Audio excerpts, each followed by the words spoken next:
Hi. Hi, everybody. Welcome to Knock Knock Hi with the Glauc and Fleckens. I'm Dr. Glauc and Flecken, also known as Will Flannery. I'm Lady Glauc and Flecken, also known as Kristin Flannery. Welcome to Glauc Talk. So we got a few topics to discuss. Yes. First and foremost, do you think we should change the name of this segment to Glauc Squawk? Are we doing more squawking than talking? That's the question. You tell us, listeners. What animal squawks?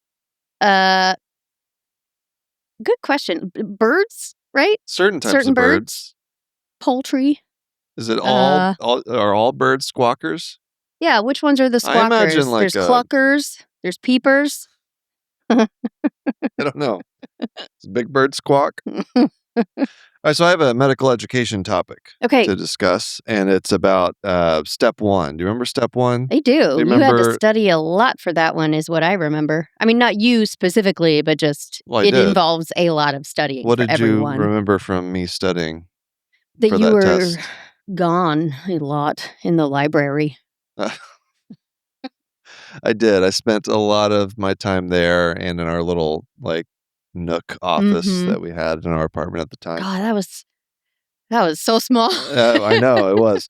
All right. So, what if I told you that the push to make step one pass fail? Because when I took it, it was a scored test. Right. Like there was a threshold that you were trying to reach. What if I told you that decision ended up making med students worse? Yeah, I believe you. It's counterintuitive, I think, from what people thought would happen. So the idea behind and it was 2022 when step one would pass fail. The reasoning behind it, there were some good reasons. That since step one became a thing until 2022, there was this huge multi-million-dollar, maybe even $1 billion. I don't think it's maybe that much, but multi-million-dollar industry surrounding test prep for this one thing. Yeah. That people felt like we were losing sight of what it means to be a doctor. Yeah. From, this idea of you have to memorize the Krebs cycle and coagulation cascade and every drug on the market. Right. That it was just rote memorization. Yeah. Very similar to just education as a whole in our country of we've become this standardized education country. And so with that in mind, and maybe it was because the NBME, the National Board of Medical Examiners, was just tired of people bitching and moaning about it. Maybe. That they decided, okay, fine, everybody. Yeah. Fine, med students. We'll do it your way. And it was me too. I was like, hey, let's do this because this sucks. You're having to, med students are having to shell out hundreds of dollars that they don't have. Right. To buy a question bank or to buy a series of books to teach them how to do well on this one test. And the reason why there's this huge industry around this test prep industry around step one is because by far that was the most important thing to your application. Right. Because programs would weed out your application if you didn't reach a certain threshold. And that also, people were not happy about that. They're like, well, we should look at applications holistically, which I agree with. Yeah, absolutely. We should look at someone's whole experience. But on the flip side, was it totally feasible to do in an era where every applicant was applying to literally 50, 75, sometimes 100 different programs. And so you can imagine how many applications all these residency programs got. Yeah. You don't have the manpower to holistically evaluate every single application. Yeah. So they were looking for ways to whittle down the application. Yeah. You got to have a threshold somewhere. Yeah. And I promise you there's a reason I'm going through all this. And so people are like, okay, well, we're not going to interview anybody that scored less than a 220. And I think, I don't remember what the passing threshold was, like something like 210 or something. Yeah. You guys were Or all no, trying it to was get like to like 190. It was you were trying to get anyway. to the passing threshold first and foremost, but above that, you were trying to get Yes. to like Right. above average in Because- your area of interest. Because the weed out number would be different for different, and it was never Right. publicly acknowledged. Right. Like, this is what you have to get, but we all knew what the averages were. People were talking. Right. We all knew that the average for neurosurgery or plastic surgery or dermatology or ophthalmology was higher than it was for other specialties. It made those specialties more competitive in terms Right. of getting a residency spot. And so all of this is, and that just was a detriment to people who maybe just didn't do well on this test, but had an otherwise phenomenal application and would be amazing doctors. They were being basically, just because of this one number, weren't able to maybe achieve their dream of wherever they wanted to go or whatever they wanted to do. So all of this together was like, okay, fine, everyone. Fine, we're going to just do this test, pass, fail. And a lot of people were like, oh, this will solve the problems. And then there was another contingent of people that were like, well, but then what are these programs going to do? Yeah. A lot of people should in have listened academics. more to those people, I think. What are these programs? What are we going to do Yeah. without a way to just stratify these applications, these thousands of applications that we're getting? And so what happened? Predictably, it just went to the next test that you have to take before you finish med school, and that's step 2. Now, the difference between step 1 and step 2, first of all, I think step 2 is just a more accurate representation of what you have to know to be a doctor. Yeah. It's less of the like a memorization. little bit more. Well, there's more still some of clinical. that, but it's more clinical. Exactly. That's it. A little bit more clinical, and but people kind of like shrugged it off, like, oh, that's not going to be as big of a deal. But then all the focus started from the med student. They realized, oh, now people are using step 2 as a, like, you got to do well Just enough on kicked step the can 2 down the road. That's right. all. It just moved it a little bit, and you take step 2 typically like end of 3rd year, kind of beginning of 4th year. That's the time frame. Well, as opposed to step 1, which is taken after 2nd year. It's a very important distinction, because you have dedicated time after your 2nd year to study for step 1, and it's before you get into your clinical rotations, which are incredibly important, because that's really where you learn what it's like to be a doctor. Right. You're putting orders in for patients, you're writing notes, you're seeing actual patients, and none of it's theoretical anymore. It's real life. You are learning on the job, right? So when is there going to be dedicated study time to step 2? When is there going to be, that where you could just focus on this one test that you have to do really well on now, because step 1's pass fail? Also, if you don't do well on step 1, I don't know if there's like a course of action to take, but you have 2 more years of med school to like try to make your application stronger, knowing that you have this lower score. If you don't do well on step 2, it's like, well, you're out of time. So what are students will find the time to study for step 2. Where are they finding it? Sleepy time. Well, but also they're losing sleep, sure, but they're not. They're trying to get away from their rotations when they can, because they need to study, Right. because they have to do well on this test. Right. And so now you're in a situation where, as a med student, I remember when I was going through rotations, I would stay late for things. I would jump at the chance to go to the operating room, even if maybe it was not necessarily like something I was interested in, or it was maybe I was, I didn't have to do that thing, but I thought it might have been interesting. Right.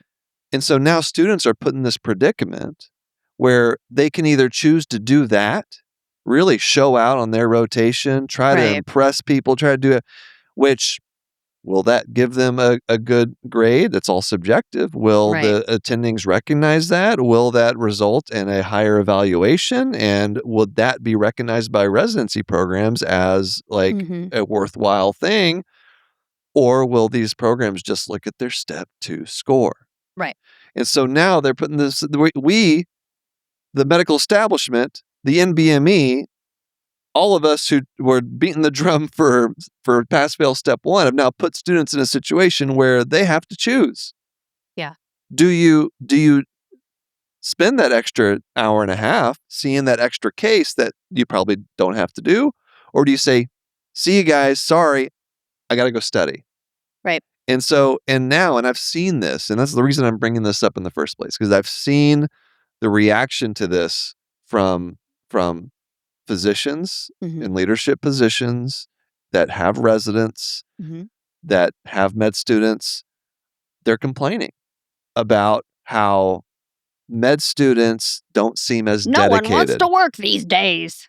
Med students, they don't seem engaged and educated, and they're just trying to leave. And I think a lot of people are not putting 2 and 2 together and realizing they're leaving so that they can get a freaking residency spot, right? Because they have to do well in this test that they have to take at the end of their 3rd year.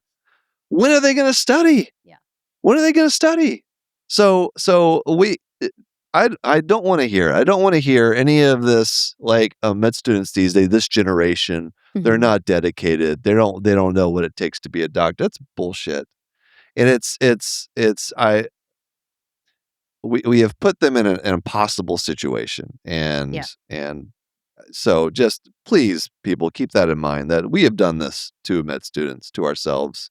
And I don't know what the solution is, honestly. Yeah, it's like lose-lose. I really think, I mean, they've tried to do certain things like limiting the number of applications you can sit in. I think that's probably going to help, because you don't have like the top applicants who are taking up interview spots at programs where they really don't want to go there. They really don't want to go there. They're just using it to like dip their feet in the interview waters. Well, some people may really need those interview spots. Right. You, as a top applicant who's going to get an interview at every top 10 residency program, don't need to go to that program that's not considered a top program. So anyway, this reminds me of have you? Well, let's take it. Okay, hold that. We need to take a break. Can you hold that? Okay. And we'll come back. Okay. I want to hear what you have to say. All right. We'll take one quick break. Hey, Will. Yeah. It's February. It's the month of love. It sure is. Do you know what I love? Me? Well, yes. But do you know what else? I don't know what. I love eyelid mites now. You? Yep. Eyeballs too, right? Not just the mites? No, just the eyelid mites. Yeah. Oh, okay, well, that's a start. But I was just thinking that since they're so common, like 1 in 12 adults has an overgrowth of eyelid mites, so I should be more accepting. That makes sense. It's very normal for Demodex mites to be in and around your eyelids too. Yes. And I know that if they do happen to overpopulate and cause Demodex blepharitis, there's a prescription eye drop treatment, so no need to stress. So relax. See, if you ever have itchy, irritated eyelids, just go see your eye doctor. They can examine your eyelids, check for crusties, what we call collarettes. Those are the things that mites leave behind. To learn more about eyelid mites and Demodex blepharitis, visit miteslovelids.com. Again, that's miteslovelids.com to learn more. This ad is brought to you by Tarsus Pharmaceuticals. All right, so what's your comment on that? It reminds me of the book. I think it's by Dan Heath. I think it's called Upstream, and it's about this idea of so it starts. There's this like parable, right? Of like there's a couple people hanging out at the river, just enjoying their day. All of a sudden, this kid floats by in the river, like struggling, in danger of drowning. And so they jump in and they save the kid and everything's fine. And that was crazy. And then a couple minutes later, another kid floats by, and so they jump in and save that kid. And then a third kid floats by and they're getting tired and, they keep having to jump in and save all these kids. And, I don't know, 10 kids later, one of them is like, he starts walking off and the other one goes, "Where are you going? I need help taking all these kids out of the river." And he goes, "I'm going to find whoever's throwing the kids in the river upstream." And that's what this reminds me of. It's like we're putting Band-Aids on like Yeah. the kids in the river, we're solving for those. But really, maybe what's needed is follow it all the way up to, if this, then that, right? If the step 1 scores go away, then, turns out step Yeah. 2 is more important. Okay. So if step 2 is more important, then students are going to leave clinical, and just like follow it up until you see like what is really the upstream solution to all of this. Yeah. Yeah. It's such a hard nut to crack. Because I totally understand like the pressure this puts on programs to try to Mhm. find the right applicants. And I do think it's probably a good idea to limit the number of of places that any one person can apply to. Mhm. Like, Okay, but if you do that, then what? or maybe it's not Like play it all out. okay, maybe it's not limiting that. Maybe it's limiting the number of interviews that you can accept, the number of interview invites you can accept. Okay. So Um, then they have to do something about the timing because med students are going to want to accept as many as they can, maximum amount. And so well, they have to. some of them may come later than others. So now they have to take some of, you know what I mean? Well, they'd have to decide. What you know. You have to look inward and decide. Okay, how impressive am I as an applicant? How good is my application? And I'd say all med students, they get that feedback from their school. Hmm. They You know do. what I've noticed though What? about you all? What? You all think you're an imposter. You all have imposter syndrome. None of us think we're good at anything? Yeah. And you're all worried that you're not going to get a spot. So you're all doing the maximum amount in Yeah. every domain possible to try to ensure So you get a spot because you're so anxious that about it. that leads to another issue, and that's the research slop that comes out Yes. of med schools. Yeah. And that's another thing, like, students are, like, leaving their clinical rotations, like, checking out. Yeah. Be like, "No, I can't. I really I can't stay. I gotta go," because they gotta do some They got to try BS to differentiate research thing. themselves in their application. They gotta try to, like, just get some kind of publication Yep. like, is that the vast majority of these publications Yeah. are not more important than what you might learn an extra hour or 2 on a rotation doing, like, clinical work with patients. Right. So Yeah. How much do you use your bat research these days? so I would honestly, seeing what it's turned into, I would rather I think I would rather just have step 1 go back to being a scored test. Okay. But then that doesn't really solve the issue. You We're know? just back to where we Right, started. right, but I feel like it might be better, honestly, than where we're on I don't now. know. I think we're thinking about it backwards, is my point. I think we're thinking about downstream effects and we need to look upstream, What is all that? the I'm way not like, upstream. okay, what does that mean? I don't know. I'm not the one in med school, or neither are you anymore. But you know what? I feel like there are pressures on residency programs, right? There are shortages of various things within the healthcare industry right now. So maybe more residency programs, more residency spots so that But then the applications why are there are a shortages? little bit Because more nobody wants to dispersed. go into medical school, maybe because of high debt. There's doctors don't want to continue working because private equity and prior authorization is just becoming like an unsustainable career for some people. There's a lot of these things and I think that they are connected in many ways. Yeah, but So the more up you can go in the process, I think the more downstream things you can solve. I don't know if applications are down though. I think like Yeah, I don't know if there's med school that yeah. maybe isn't the best example, but it's not a welcoming environment right now for people to be working in or going into the medical field. It's rough out there. Right. But that's like separate. I I think don't think it is. well, it is because like what we're talking about is how to properly evaluate students. And I'm talking about going up a few levels because if you can go up a few levels, the downstream effects of solving a problem up a few levels. okay, but Now you can solve 3 or 4 problems instead of just okay, one. well, what does that mean? Up a few like what is up a few levels? I am not exactly sure what the specifics would be because I am not in medicine, so I don't know the whole system. My point is just, in general, Mhm. I think that humans and, across the board, but certainly here, we tend to just look at the direct effects of the thing that just happened and try to solve it that way of look at the thing that just happened and fix what that is. But that's not going to do anything if, it's pulling the kid out of the water. Like, sure, that's good. You pulled a kid out of the water, but there's going to be an infinite number more kids floating down the river that you're going to have to save one by one unless you go up and, you know, get the guy that's throwing all the kids in the river. So I don't know. I think it's a question to pose to listeners. I would love to hear people's opinions on it. I don't know what exactly the upstream specifics are. It's not my field, but it does seem to me like the way that we're thinking about problem solving is short-sighted. Mhm. I have stunned you speechless. No, I just, I don't know. I'm not sure how to fix it. So, Yeah. I don't think anybody is. I mean, that's why we are in this predicament, but maybe if people start thinking about it more in terms of like, you know, play it out a few steps, if this then that.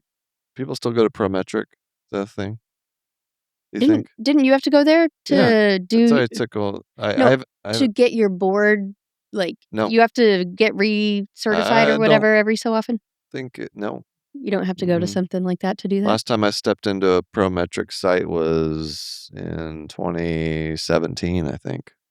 Yeah. So, I don't know if they still do that. Yeah, I don't know. Does it make you feel really old that, we're becoming part of medical education history at this Right, point? exactly. I do enjoy telling people that I took the last paper in pencil MCAT, Yeah.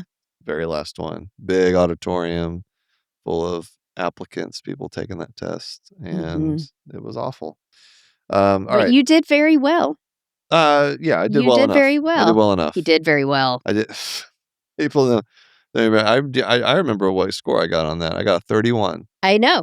And I remember I walking was very in I after was you took happy the with that. test and you were lying alone in the dark in the fetal position because you were convinced that you had just bombed it and were never going to become a doctor.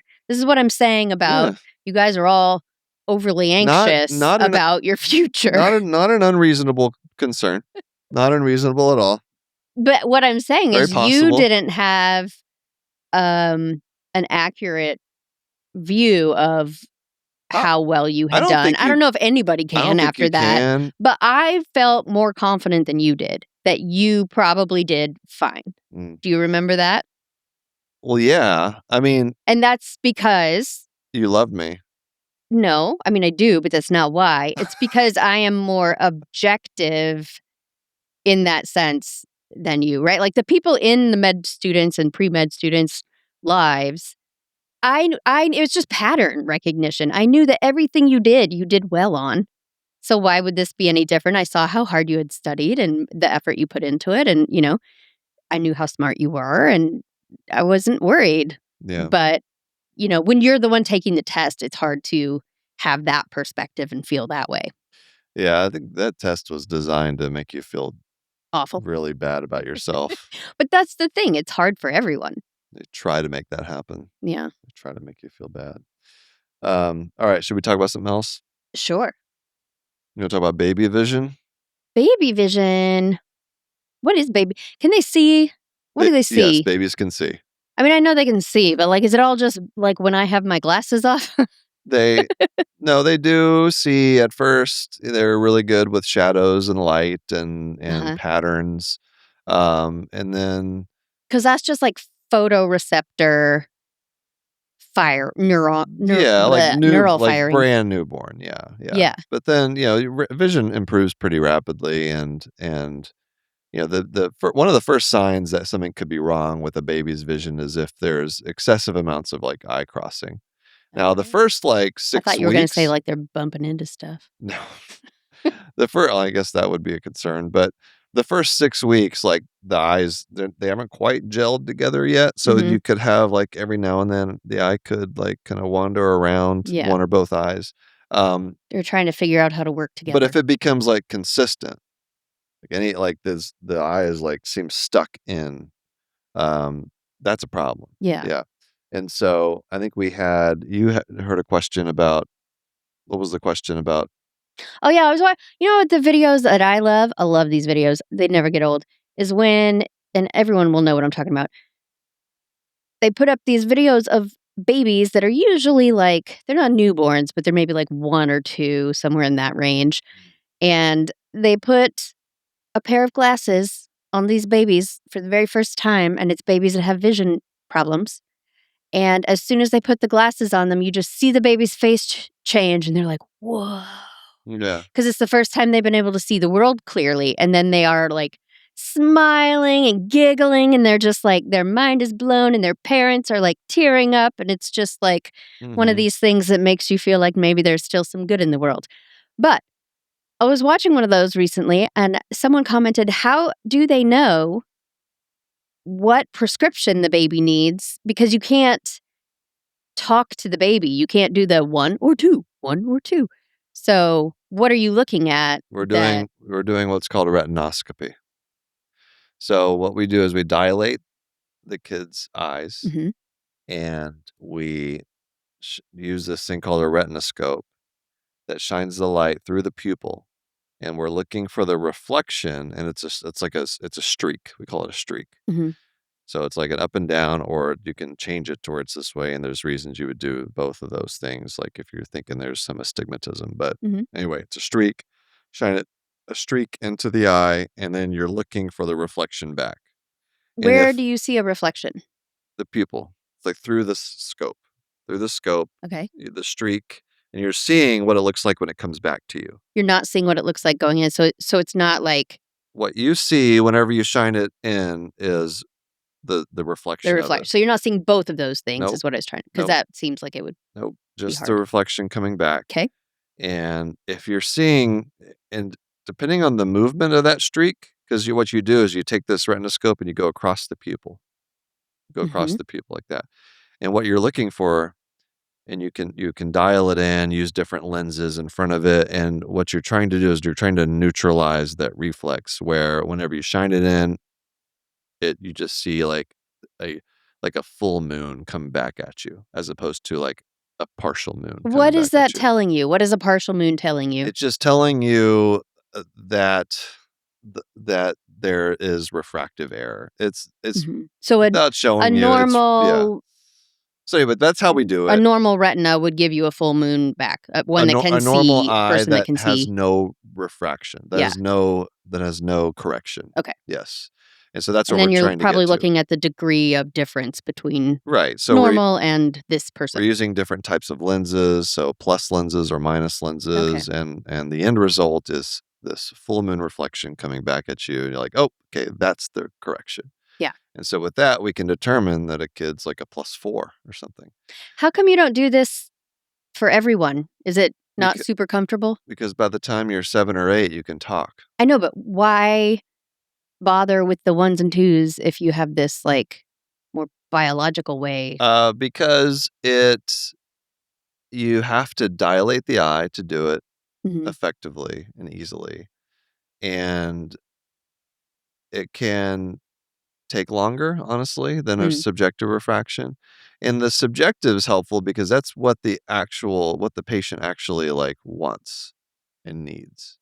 yeah, So the retinoscope, it's a great way to do it, but often that's not actually what the patient wants in because there's their also refraction. a subjective component to vision. Exactly, right? So some people may want something that's slightly different than what their objective Mhm. scoping would be.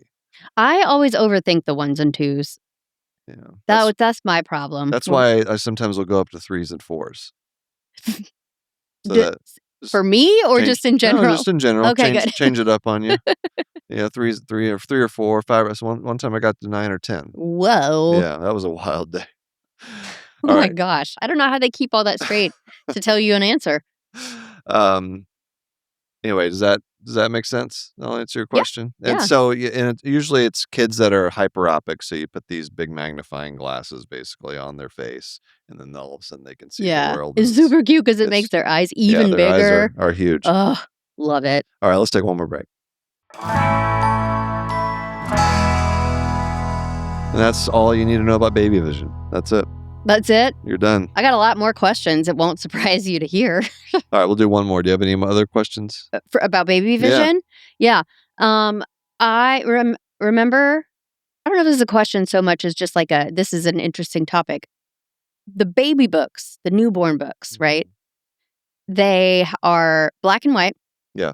Or they are black and white and red, maybe black and white and green. But the red or the green is always a very like bright version of that, like deeply saturated, bright, like fire engine red. Stoplight green. So what's up with that? What's up with that? There was like, remember that SNL skit? It was just like a fake talk show with Kenan Thompson. And it was just the theme song was "What's up with that?" Yeah. It's just like that. It's just like, "What's up with that?" Anyway, I honestly, is it like how they develop their color vision? Yeah, they're just like, their vision's not great. And so all they can really see right off the bat are like, shadows, like high contrast, the lower contrast images, colors that are not so stark, are going to be more difficult for a newborn to see. And this is all because of refraction, or is it No, just the development. Their cells are not done baking? Yeah, development of their retina. Okay. And I don't know, honestly, how much all that stuff really helps. I think just being in the world and, like, will a baby develop normal vision without looking at like black and white striped something or other? Sure. Yeah, they'll be fine. So sometimes it's just a way to like, this is a book. These are pages of it. It's that kind of thing. But so it's definitely not necessary to like a prerequisite to have normal vision in a kid to like show them stuff. Do they have color vision when they're first born? If they're not colorblind. They do. They're not like dogs. I mean, they don't have great color vision, but I mean they have they have the rods and cones. They have the capability of doing it. Sure, but it's like, just about the development. Are they firing the way they need to, or does that develop over time? It develops over the first, couple months. Yeah. So, all right, that's it for Glauc What's Talk. up with that? Or that's it for What's Up With That. You can email us, knockknocki@human-content.com if you have any comments or concerns or things that we got wrong. You can hang out with us in the Human Content Podcast family on Instagram and TikTok at Human Content Pods. Thanks to all the great listeners leaving feedback and reviews. You can subscribe and comment on your favorite podcasting app. We're on YouTube at Glauc and Pleckens, by the way. We post all these videos over there on the YouTube channel and like to read those comments. So let us know. We'd love to hear your thoughts. Full video episodes are up every week on our YouTube channel at Glauc and Pleckens. Patreon, lots of cool perks, bonus episodes, react to medical shows and movies, hang out with other members of the Knock Knock High community, early after episode access, interactive Q&A, live stream events, much more. Patreon.com/GlaucandPlecken. Or go to GlaucandPlecken.com. Speaking of Patreon community perks, new member shout out to Tracy B and Exonerus. Zonaris. I don't know if I'm saying that right. Let us know. I like the name, though.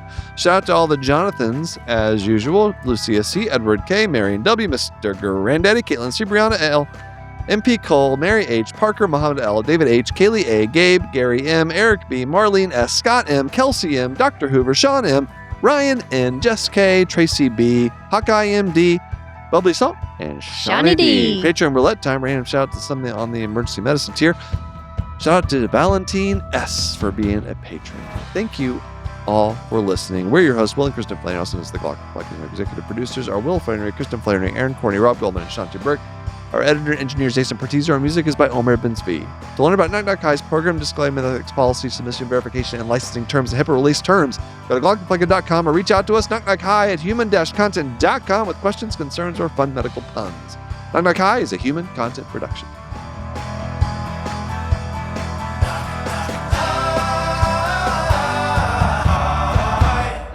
Goodbye.